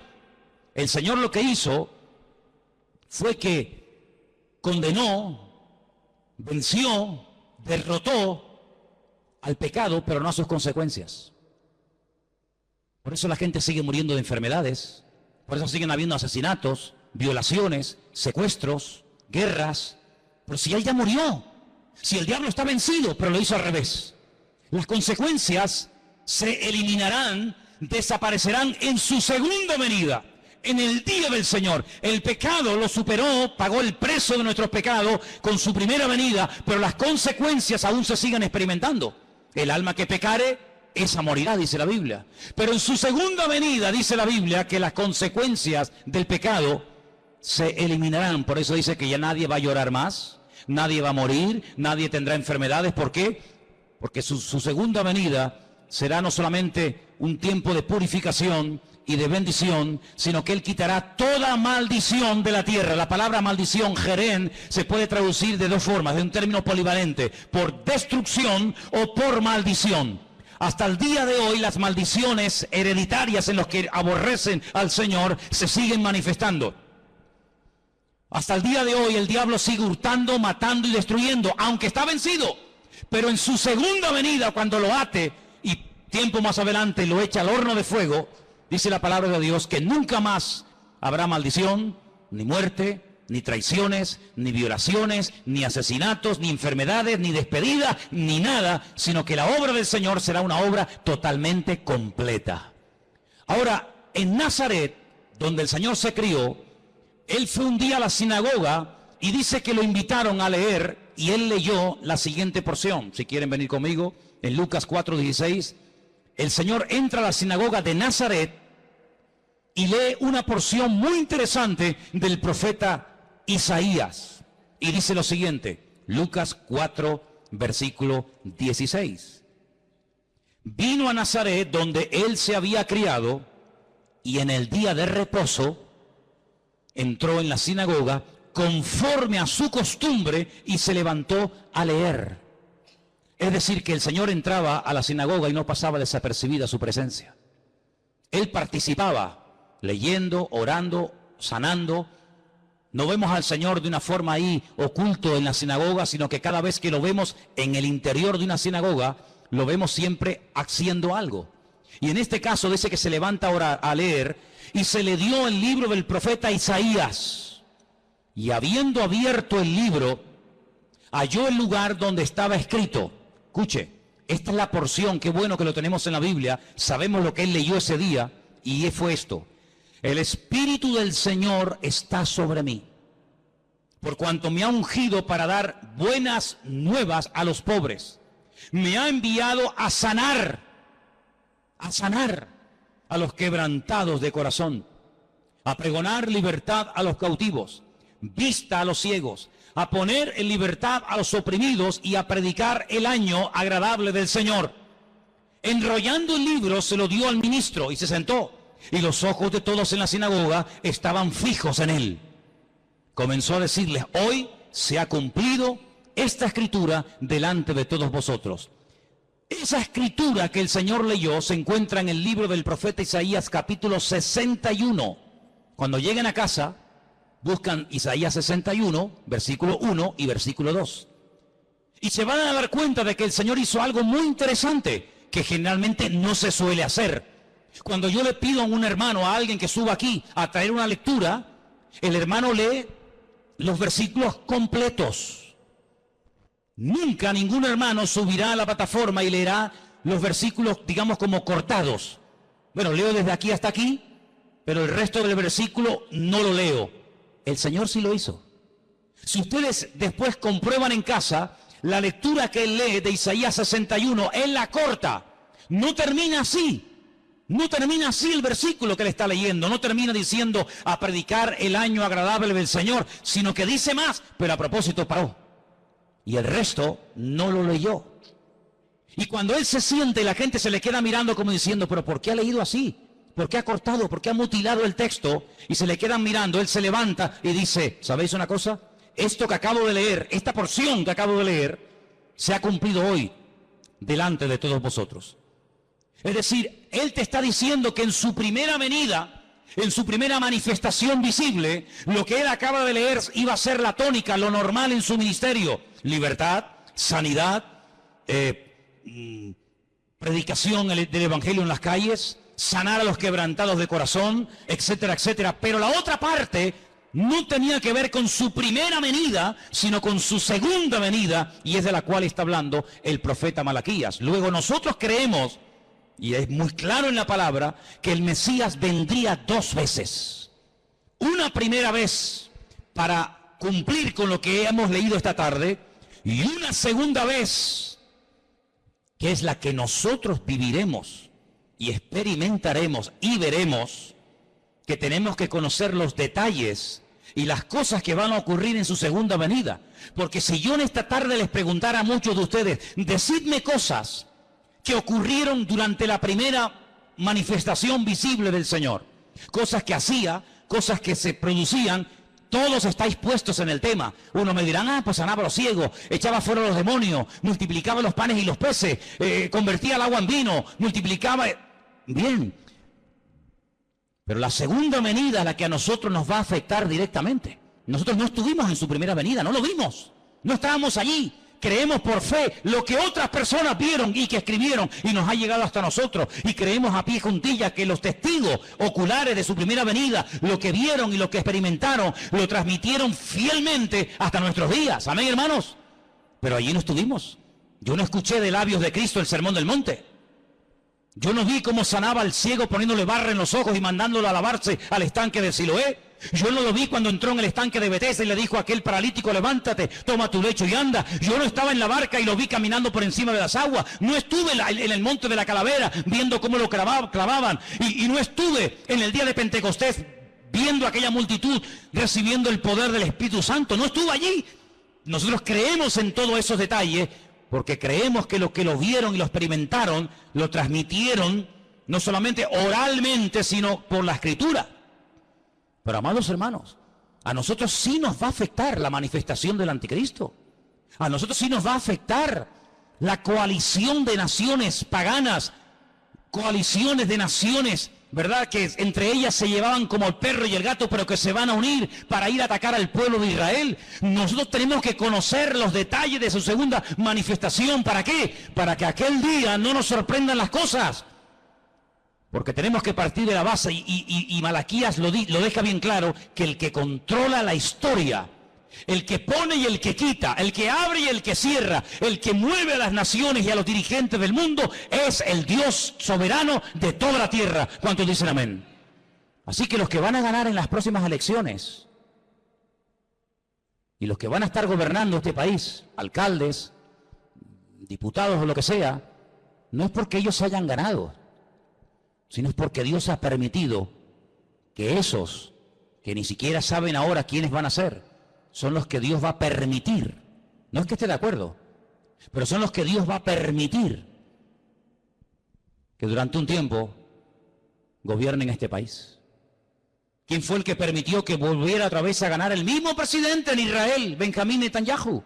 Nadie decía que iba a ganar, todo el mundo decía, esta vez no sale, esta vez no sale. ¿Quién es el que ha permitido eso? El Dios Todopoderoso, el que controla los movimientos de las naciones. Y Dios tendrá que poner a veces gobernantes terribles, terribles, injustos, depravados, ateos, que no aman a Dios ni a su palabra se someten. Dios permitirá que durante un tiempo estén ahí para que las profecías de la palabra se puedan llegar a cumplir, queridos hermanos. Pero tenemos que orar y no sorprendernos, y no tener favoritismo ni inclinaciones a un lado o a otro lado, sino decir que se haga la voluntad del Señor.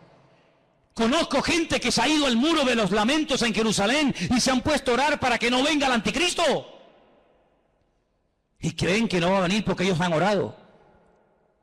Y yo si tuviera que decirles y ser sincero, les diría, yo oraría todo lo contrario, que venga ya. Porque hasta que no venga no podrá venir el Señor. Así que, amados, ese concepto de esto es bueno y esto es malo, es que tú no has entendido nada. En Dios no hay nada malo. En Dios todo es perfecto y todo sale según el plan y según el diseño de Dios.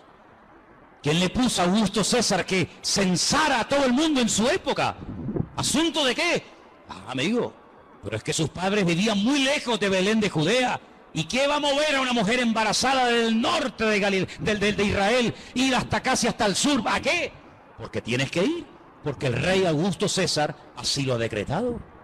Y tuvo que haber un Poncio Pilato que no se apiadara lo más mínimo del Señor, y aunque reconociera que era un ser inocente, que no merecía aquella paliza que le estaban dando y aquella muerte terrible que experimentaría, Dios permitió que hubiera un Poncio Pilato, porque si no hubiera un Poncio Pilato, Jesús no hubiera muerto.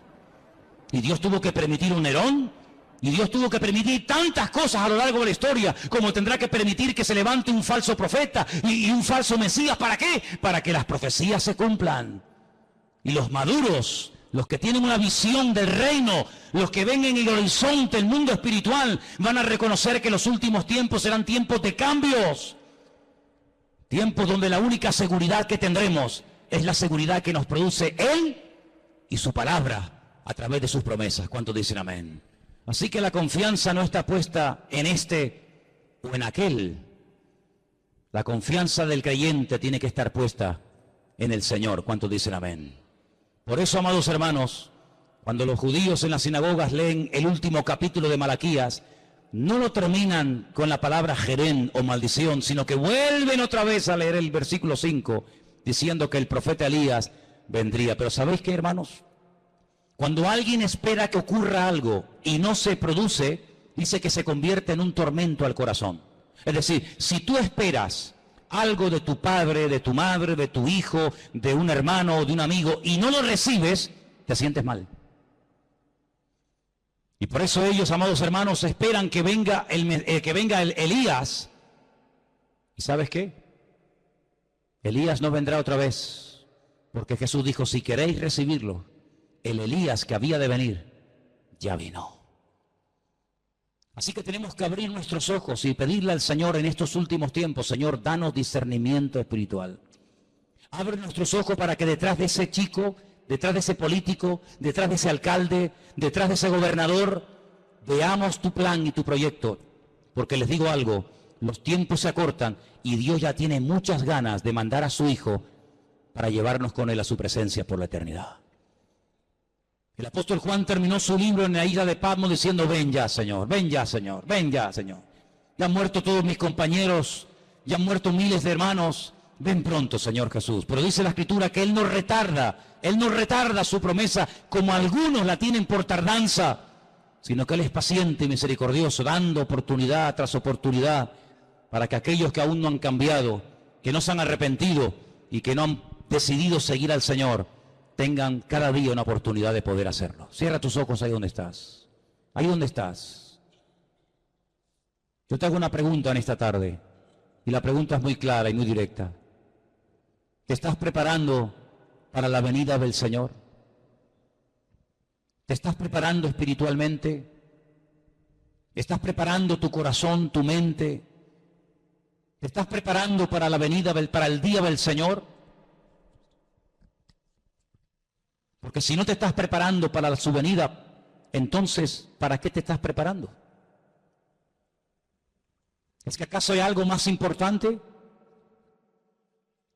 ¿Es que tienes tú otros planes diferentes a los que Él tiene para ti?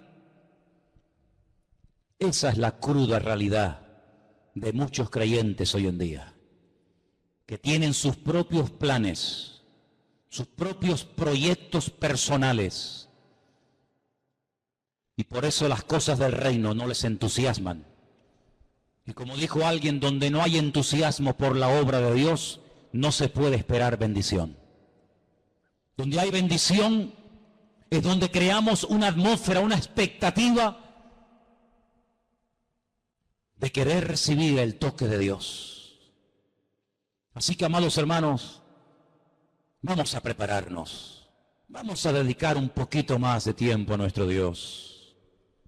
Es tremendo que en el siglo XXI todavía tengan que haber pastores que a los cristianos, a los ungidos, les tengan que decir con lo que está cayendo, orar un poquito más, hijos, congregaros un poquito más.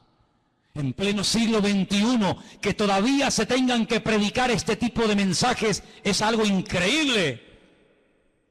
Si nuestros hermanos del siglo I nos vieran, si nuestros hermanos vieran cómo viven los cristianos de la última generación, seguramente se quedarían sorprendidos.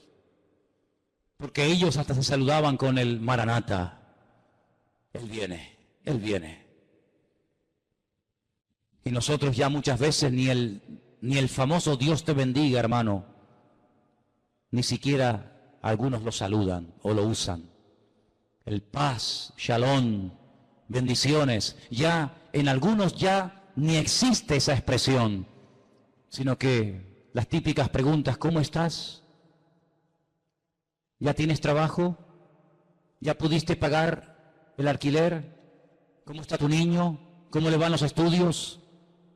Qué diferentes somos, qué distintos somos. Pero, amados hermanos, los creyentes del siglo XXI, vamos a ver cosas que ningunos hermanos del pasado vieron. Profecías que durante miles de años han estado dormidas, comenzarán a cumplirse delante de nuestros ojos. Y solamente para aquellos hombres y mujeres que le aman y le sirven de verdad, solamente para ellos, la bendición de Dios les alcanzará. Algunos esperan que venga Elías, otros esperan que gane este partido o el otro, otros esperan que venga trabajo, otros esperan que ciertas y determinadas leyes se aprueben o no. Nosotros esperamos en Dios, nosotros esperamos solamente en Él. Encomendamos a Él nuestro camino, confiamos en Él y tú lo harás como tú quieras, Señor. Te pedimos por el futuro de este país, Señor. Te pedimos por este país pagano, rebelde y soberbio. Te pedimos por este país que le ha dado las espaldas al Señor, al Creador del universo. Te pedimos, Señor, que desde la Casa Real hasta el presidente del gobierno y todas y cada una de las autoridades civiles y militares de este país se doblen delante del Señor y le pidan perdón por haber masacrado a millones de personas a lo largo de la historia en nombre de la religión. Te pedimos, Señor, que traigas un espíritu de arrepentimiento a España y que los líderes reconozcan que sin Dios este país no tiene remedio y esta nación nunca levantará cabeza hasta que le pida perdón a Dios, le pida perdón al pueblo de Dios, le pida perdón a Israel y se humillen delante del Señor y se desprendan de toda la idolatría que han fomentado y han mantenido durante siglos y siglos. Trae, Señor, un espíritu de arrepentimiento a España. Nosotros, Señor, oramos y te pedimos perdón. No deberíamos ser nosotros, pero lo hacemos.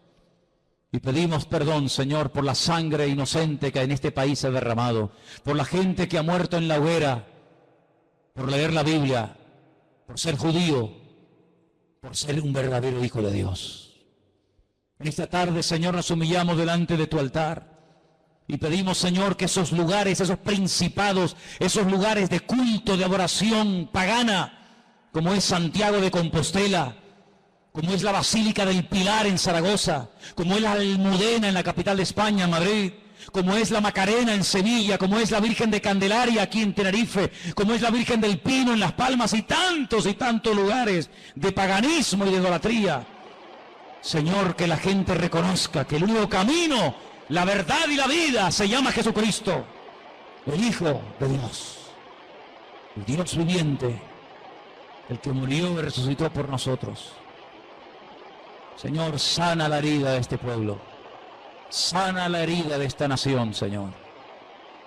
No confiamos en los hombres, solamente confiamos en el Señor nuestro Dios. Yahweh Sebaot, el Señor nuestro Dios, uno es, y a Él adoramos y honramos. Y pedimos, Señor, que tengas misericordia. Y mira, Señor, estas próximas elecciones, estos movimientos que los hombres están haciendo para hacerse con el poder sin consultar contigo. El poder no viene por la fuerza. Maldito el hombre que confía en el hombre, que no se alabe el sabio en su sabiduría, que no se alabe el valiente en su fuerza, sino alabes en esto el que se hubiere de alabar, en conocerme y en entenderme y en cumplir con mi voluntad. Bendice las iglesias que predican tu palabra. Bendice, Señor, ese día especial que estaremos muchos hermanos allí en la calle. En el día de España oramos por ti, que sea un éxito y que doblemos nuestros corazones delante del único que puede traer sanidad y restauración a las naciones y a este país, a España, Señor. Pon tu mano, Señor. Que seamos una luz en medio de este país que le ha superado a Sodoma y a Gomorra en maldad, en injusticias, en lesbianismo, en homosexualidad, en abortos, en crímenes. Nos humillamos delante de ti, Señor, y pedimos que tu pueblo marque una diferencia y que podamos verdaderamente brillar y marcar una diferencia como hijos y como hijas de Dios que somos. Recibe toda la gloria y toda la alabanza en esta noche, en el bendito y poderoso nombre de Jesús.